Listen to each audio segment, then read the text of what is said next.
Leviticus 5. If anyone sins because they do not speak up when they hear a public charge to testify regarding something they have seen or learned about, they will be held responsible. If anyone becomes aware that they are guilty, if they unwittingly touch anything ceremonially unclean, whether the carcass of an unclean animal, wild or domestic, or of any unclean creature that moves along the ground, and they are unaware that they have become unclean, but then they come to realize their guilt, or if they touch human uncleanness, anything that would make them unclean, even though they are unaware of it, but then they learn of it and realize their guilt, or if anyone thoughtlessly takes an oath to do anything, whether good or evil, in any matter one might carelessly swear about, even though they are unaware of it, but then they learn of it and realize their guilt. When anyone becomes aware that they are guilty in any of these matters, they must confess in what way they have sinned. As a penalty for the sin they have committed, they must bring to the Lord a female lamb or goat from the flock as a sin offering, and the priest shall make atonement for them for their sin. Anyone who cannot afford a lamb is to bring 2 doves or 2 young pigeons to the Lord as a penalty for their sin, one for a sin offering and the other for a burnt offering. They are to bring them to the priest, who shall first offer the one for the sin offering. He is to wring its head from its neck, not dividing it completely, and is to splash some of the blood of the sin offering against the side of the altar.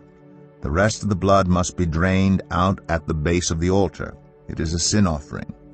The priest shall then offer the other as a burnt offering in the prescribed way, and make atonement for them for the sin they have committed, and they will be forgiven.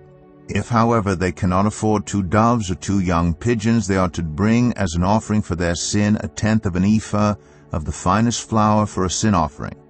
They must not put olive oil or incense on it, because it is a sin offering. They are to bring it to the priest, who shall take a handful of it as a memorial portion and burn it on the altar on top of the food offerings presented to the Lord. It is a sin offering.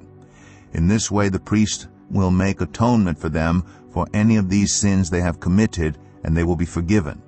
The rest of the offering will belong to the priest, as in the case of the grain offering. The Lord said to Moses, "When anyone is unfaithful to the Lord by sinning unintentionally in regard to any of the Lord's holy things, they are to bring to the Lord as a penalty a ram from the flock, one without defect, and of the proper value in silver, according to the sanctuary shekel. It is a guilt offering. They must make restitution for what they have failed to do in regard to the holy things, pay an additional penalty of 1/5 of its value, and give it all to the priest. The priest will make atonement for them with the ram as a guilt offering, and they will be forgiven. If anyone sins and does what is forbidden in any of the Lord's commands, even though they do not know it, they are guilty and will be held responsible. They are to bring to the priest as a guilt offering a ram from the flock, one without defect, and of the proper value. In this way the priest will make atonement for them for the wrong they have committed unintentionally, and they will be forgiven. It is a guilt offering. They have been guilty of wrongdoing against the Lord.